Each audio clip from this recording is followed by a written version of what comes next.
नमस्कार। सीधा सवाल में आपका स्वागत है। आज दिन गमगीन है।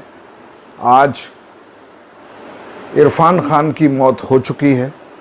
कल देर रात उन्होंने हमसे विदा ली। उनका एक आखिरी ख़त है जो मैं पढ़ना चाहता हूँ। बाकी सारी चीज़ें तो आप जान रहे हैं, क्या हुआ, कैसे हुआ, कब वो हॉस्पिटल गए, लेकिन वो आदमी खुद कुछ कह रहा है, उसको ज़रा सुन लेते हैं। इरफान खान का ये आखिरी ख़त। अभी कुछ पहले ही तो पता चला था मुझे ये नया सा शब्द, high grade neuro endocrine cancer. मेरे लिए एकदम नया नाम। डॉक्टर प्रयोग करते रहे, इलाज करते रहे, लंदन, अमेरिका और मुंबई। मैं इसी बीमारी के प्रयोग का हिस्सा बन गया था।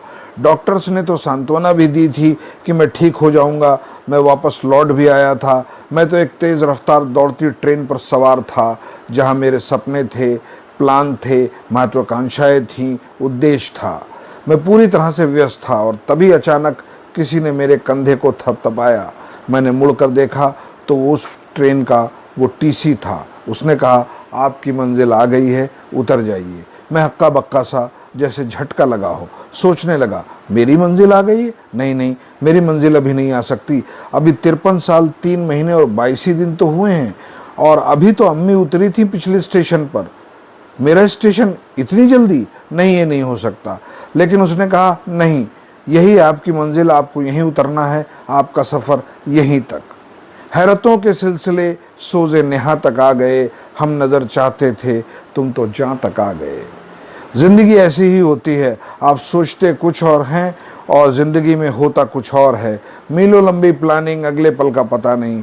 मैंने तो एक लंबी लिस्ट बनाई थी, जिसमें बॉलीवुड था, हॉलीवुड था, फ्रेंच सिनेमा था, life of pi, slum dog Millionaire, Jurassic world, namesake थी। अभी हाल में ही तो एवेंजर्स का स्टार रफेलो मिलने आया था, एक नए प्रोजेक्ट के बारे में बात करने। बॉलीवुड में अंग्रेज़ी मीडियम हाल में ही रिलीज़ हुई थी। लॉकडाउन में अभी हॉटस्टार पर आ भी गई थी, लेकिन सब रह गया। कल जब मुझे बहुत तेज़ दर्द हुआ तो पहले तो लगा कि कोरोना तो नहीं है, पर तेज़ दर्द से पिछले 2 सालों से मैं वाकिफ़ था। अब तक मैं दर्द को जान गया था और अब मुझे उसकी असली फितरत और तीव्रता का पता रहता था।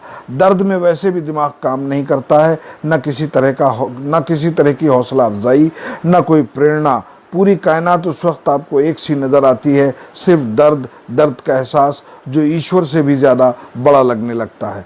जैसे ही मैं हॉस्पिटल के अंदर जा रहा था, मैं ख़त्म हो रहा था, कमज़ोर पड़ रहा था, उदासीन हो चुका था और मुझे किसी चीज़ का एहसास नहीं था। लेकिन मन नहीं मानता। दर्द के बीच भी ये उम्मीद की लौ जलती है।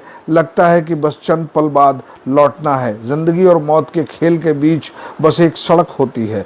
अस्पताल की निराशा के उलट सड़क पार ज़िंदगी मुस्कुराती दिखती है। हॉस्पिटल में निश्चिंतता कहाँ होती है? नतीजे का दावा कौन कर सकता है इस दुनिया में? एक ही चीज़ निश्चित है और वो है अनिश्चितता।